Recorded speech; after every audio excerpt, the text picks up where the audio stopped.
Grande BH em Pauta. Os problemas da sua região em debate na Band News FM. Maiores vítimas de acidentes de trânsito, os motociclistas estão envolvidos em 1/3 dos atropelamentos e a internação de vítimas de motos, de acidentes com motos, é 60% maior do que de ocupantes de veículos. Os detalhes quem nos traz é a reportagem de Bernardo Miranda.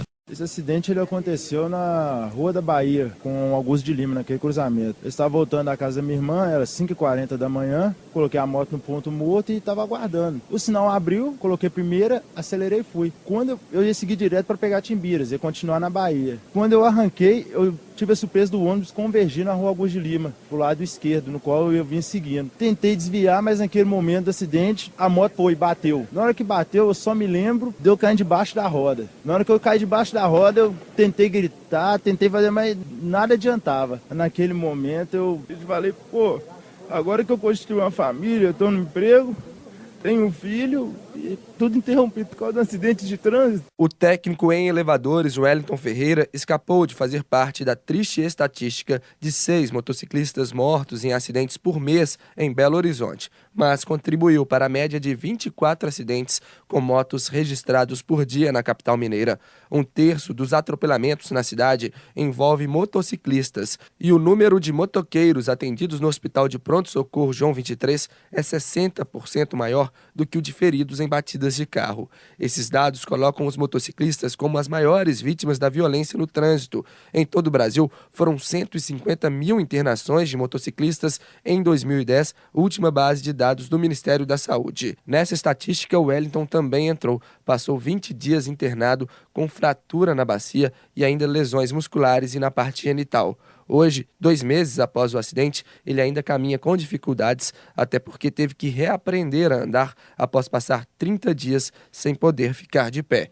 Diante do trauma, ele está indeciso se vai voltar a andar de moto. Mas te digo desde já, eu não tive coragem ainda de subir numa moto para poder andar e estou pensando 2 vezes. Mas também te falo que eu não vou deixar de andar, porque todos nós que estamos no trânsito estamos sujeitos a esse tipo de situação. O maior problema dessa situação certamente são as perdas de vidas e pessoas que ficam com sequelas, mas os acidentes de motocicletas também aumentam os gastos de dinheiro público. De 2007 para 2010, o valor gasto pelo SUS com internações de motociclistas dobrou e chegou à marca de 185 milhões de reais. Como resolver esse problema de trânsito e de saúde com a frota de motocicletas crescendo quase 10% ao ano? Para o chefe da seção técnica da Polícia Militar Rodoviária, capitão José Procópio Correia, é preciso aumentar a capacitação dos motociclistas. Porque o condutor da motocicleta, quando ele se envolve em um acidente, as lesões são muito graves, né?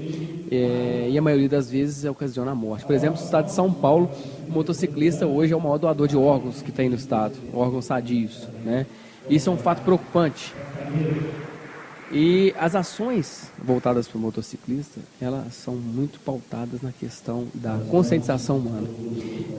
Não adianta nada a gente fiscalizar, a gente melhorar a condição da via, se o condutor não tiver essa consciência. Nós temos que ter uma sociedade mais educada, e principalmente os nossos motociclistas. E é uma questão de desenvolver um trabalho focado para que esses motociclistas passem a ter uma nova visão do que é o trânsito. Ele tem que entender que o trânsito é uma questão de violência que atinge a todos. Embora acredite que os motociclistas precisam sim ser mais prudentes, o Wellington deixa um alerta para os motoristas que dirigem veículos maiores. O trânsito tinha que funcionar na lei como pede os maiores zelar pela segurança dos menores, no caso ônibus, caminhões, carretas, zelar pela segurança dos menores, que somos nós, motociclistas, motoristas, taxistas, enfim. Mas isso não é um cenário que encontramos nesse trânsito de hoje em dia. Quando colide um carro com outro, o que se amasse é a lataria. Já no caso do motoqueiro, do motociclista, do motoboy, a proteção que tem é nenhuma, é seu próprio corpo. De Belo Horizonte, Bernardo Miranda. Nós ouvimos agora nessa reportagem do Bernardo Miranda, um dos motociclistas, uma das pessoas que foi entrevistada por ele, eu não me recordo quem exatamente, disse que os motociclistas são os maiores doadores de órgãos sadios no estado de São Paulo. Isso é sintomático. Uma reportagem que foi publicada na edição de ontem do Estado de Minas, um levantamento feito pela repórter Valquíria Lopes, mostra que as mortes no país de motociclistas aumentaram 846% entre 96 e 2010, enquanto a frota de motos aumentou 340% entre 2001 e 2011, 4 anos a menos nessa estatística, mas um volume percentual muito menor, quer dizer, as mortes aumentam inclusive numa proporção maior que o número de motos, que já é significativo e já aumenta de forma significativa. Quais são os problemas hoje nas grandes cidades que provocam mortes de motociclistas? Pistas simples, pouca fiscalização no tráfego, há um volume, 80% de aumento no número de acidentes envolvendo motociclistas em Minas Gerais entre 2000 e 2010, e isso também tem um significado, porque há aqui em Minas Gerais 18% mais motos do que motociclistas habilitados. Então esse é um motivo que leva a gente ter certeza do que causa esse tipo de problema envolvendo motociclistas no trânsito. A reportagem do Estado de Minas a que eu me refiro aqui ontem trouxe uma informação mostrando como são as pistas, como são feitos os testes para os motoristas tirarem carteira de moto, a carteira A, a habilitação A. São feitos em locais sem nenhum tipo de grau de dificuldade que se assemelha às ruas, sem trânsito nenhum. Eles dão ali Cobra-se apenas o equilíbrio. Se você tem equilíbrio na motocicleta, pronto. Exatamente. O motociclista ele é levado a fazer um slalom ali em cones, a circular, parar em paradas obrigatórias, saber se ele conhece regras básicas de trânsito, não reproduz as condições de tráfego das ruas e, afinal de contas, o que ocorre é que o motociclista ele sai do Detran com a carteira de moto na mão, mas sem habilidade, sem nenhum tipo de prática para conseguir enfrentar o trânsito das grandes cidades. O resultado disso é o que a gente está vendo, 846% de aumento no número de mortes de motociclistas, e esses outros dados que o Bernardo trouxe em Belo Horizonte, um acidente com moto por hora. São 838 mortos em motocicletas só no ano de 2010, 60% mais vítimas do que os acidentes com carro, como nós já informamos aqui. Hoje é feito um exame do Detran, tem um mínimo de 15 horas aula para os motociclistas. O superintendente do Detran admitiu, o chefe do Detran, Anderson França, admitiu à reportagem do Estado de Minas que realmente precisa mudar isso aí, que tem que ser alterado, e ele propõe que passe de 15 horas aulas para no mínimo 40 horas aula no total, para que o sujeito consiga realmente se candidatar a fazer o exame de pista e tirar a carteira de moto. Além disso, o exame seria feito em 2 etapas. Além da pista, também uma parte do exame que seria feito nas ruas. Isso pode trazer algum efeito, mas mais do que isso, é importante que se aumente a fiscalização. Vamos dar sequência aqui à discussão sobre o trânsito no nosso Grande BH em Pauta. O tema dessa semana, nós conversamos agora com o subsecretário de Integração e Promoção da Qualidade do Sistema de Defesa Social, Robson Lucas da Silva, vai falar conosco sobre a campanha Sou pela Vida, Dirijo Sem Bebida. Robson, muito bom dia. Bom dia a todos. Robson, as pessoas já começaram a se acostumar com as blitzes do Sou pela Vida?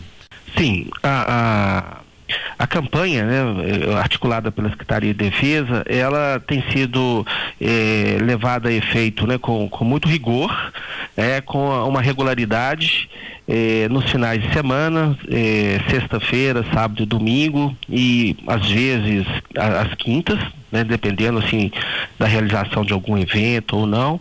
E o propósito da Secretaria, em articulação com a Polícia Militar, com a Polícia Civil e também com a participação da Guarda Municipal e BH Trans, é manter a prestação de um serviço à sociedade, no sentido de zelar pelo cumprimento da legislação e também, de certa forma, divulgar aí de modo pedagógico a necessidade de conscientização de todos a respeito do dever de cumprir a lei e fazer uso de bebida e não em seguida conduzir veículos. Nós vamos chegar num ponto como chegamos hoje, por exemplo, em relação ao cinto de segurança, que é raro você ver uma pessoa andar sem o cinto de segurança e não precisa de estímulo nenhum extra para isso. As pessoas já se habituaram a dirigir com cinto. Você acha que em relação ao álcool e direção nós vamos chegar nesse ponto algum dia?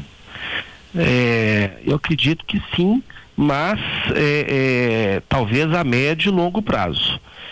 De imediato, a gente verifica que ainda há sistematicamente pessoas que corajosamente enfrentam aí os desafios da lei e tem conduzido veículos, expondo pessoas a perigo, expondo a si mesmo, né, a riscos de acidente, fazendo uso de bebida e em seguida praticando a condução de veículo, praticando condução perigosa. A gente verifica aí, por exemplo, um acidente recente que houve no retorno de uma festa ali na região do Jardim Canadá, né, onde um condutor, após passar a noite numa festa, bebendo, no retorno ele desafiou a legislação, seja no sentido de beber e dirigir, seja no sentido de imprimir uma velocidade compatível com o local, e resultou na morte de uma jovem. Ontem nós tivemos na Pedro I também um acidente no final ali chegando perto da barragem da Pampulha, um sujeito também visivelmente embriagado que atravessou a pista e bateu de frente com o outro que ia para a aula, estava indo para a escola. Poderia ter matado esse outro, por sorte ontem não aconteceu isso. Mas o senhor disse que esses motoristas desafiam a lei de forma corajosamente. Eu acho que é mais que isso, é irresponsavelmente. Irresponsavelmente, a nossa percepção é da necessidade de uma expansão contínua da fiscalização. Para tanto, já está acordado até o meados, né, desse ano, até julho, nós estendermos a fiscalização para todos os dias da semana. A gente sabe que Belo Horizonte é a capital brasileira dos bares. E tradicionalmente, né, as pessoas frequentam os bares e reunião de amigos, depois de uma partida de futebol, enfim, nesses encontros regada a cerveja, depois todo mundo sai dirigindo para casa. Então a demanda efetivamente é maior nos finais de semana, por causa das baladas. Então a Secretaria de Defesa, ela estará permanentemente prestando esse serviço de fiscalização, de segunda a quarta-feira, pelo menos em um ponto da cidade, e a partir de quinta e efetivamente sexta, sábado, domingo, em 4 pontos da cidade. Esses locais são escolhidos a partir da incidência de uma localização concentrada de bares. Também a gente busca apoio nas estatísticas, onde ocorrem, né, um número considerável de acidentes. E esse trabalho, ele não envolve apenas a fiscalização. Eu cito para ilustrar a iniciativa da Secretaria de alinhar com a Justiça, né, o Juizado Especial Criminal, a possibilidade de aquelas pessoas que cometeram crime de trânsito, né, por ingestão de bebida alcoólica acima dos limites permitidos, a pessoa cumprir uma pena alternativa participando de campanhas pedagógicas por ocasião da realização das blitz da Secretaria de Defesa.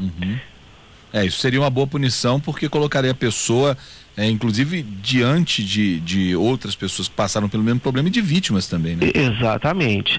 Né? A pessoa, além de ela se conscientizar, participando ali de uma atividade, né, que implica a conscientização de todos que a lei deve ser cumprida, a pessoa constatar ali que o descumprimento implica medidas administrativas, como a suspensão do direito de dirigir, ou mesmo crime, né, o crime de trânsito que sujeita o infrator a um processo criminal, ela pode compartilhar a experiência negativa passada, né, para aqueles que estão ali naquela abordagem, né, e transmitir uma experiência para que aquele fato não se repita e haja uma propagação dessa conscientização no sentido de se respeitar a legislação. Muito bem, nós conversamos com Robson Lucas da Silva, que é subsecretário de Integração e Promoção da Qualidade no Sistema de Defesa Social. Robson, obrigado e um bom dia para você. Bom dia para todos.